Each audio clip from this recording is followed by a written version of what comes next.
गजब गजब के लोग बजग में स्वागत भइल समाज हो।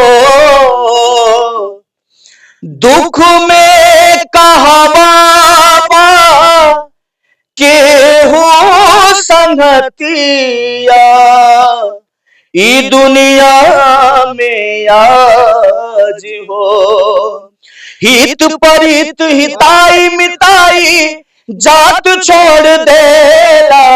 हित परित हिताई मिताई जात छोड़ देला। जब समय होला कमजोर, जब समय होला कमजोर हर कोई साथ छोड़ देला। जब समय होला कमजोर हर कोई साथ छोड़ देला। भाई साहब कुशीनगर जिले के रहने वाले सिंगर हैं। हमारे पीछे दो और सिंगर जो दिख रहे होंगे ये भी कुशीनगर जिले के हैं।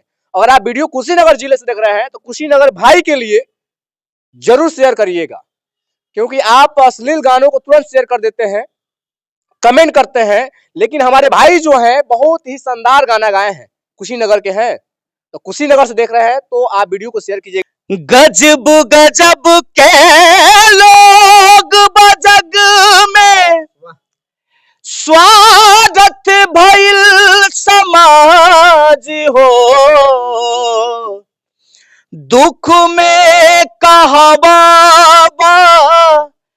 केहू संगतिया ई दुनिया में आज हो। हित परित हिताई मिताई जात छोड़ देला। हित परित हिताई मिताई जात छोड़ देला। जब समय होला कमजोर, जब समय होला कमजोर हर कोई साथ छोड़ देला। जब समय होला कमजोर हर कोई साथ छोड़ देला। कि बनला के 10 गो साथी बिगड़ला के केहू ना आपन बनैबा कैसे केहू तुहार होई ना।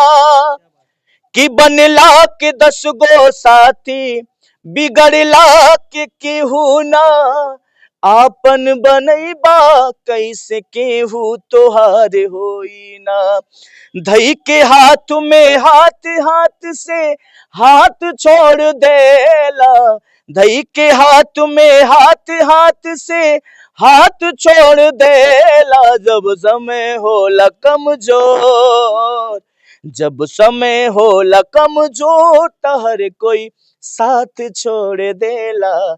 जब समय होला कमजोर हर कोई साथ छोड़ देला। ये गाना कितना वेस्ट है, कितना अच्छा है, आप जरूर शेयर करिएगा। आप अश्लील गाने शेयर कर देते हैं, बहुत सारे गाने शेयर करते हैं, लेकिन ये कुशीनगर के सिंगर हैं और कुशीनगर के से गाना गाते हैं, बहुत अच्छा लगता है। बाकी गाना आपको कैसा लगा है कमेंट बॉक्स में जरूर बताइएगा। वीडियो को लगातार शेयर कीजिएगा। फिर मिलते हैं अगले वीडियो में, तब तक के लिए धन्यवाद।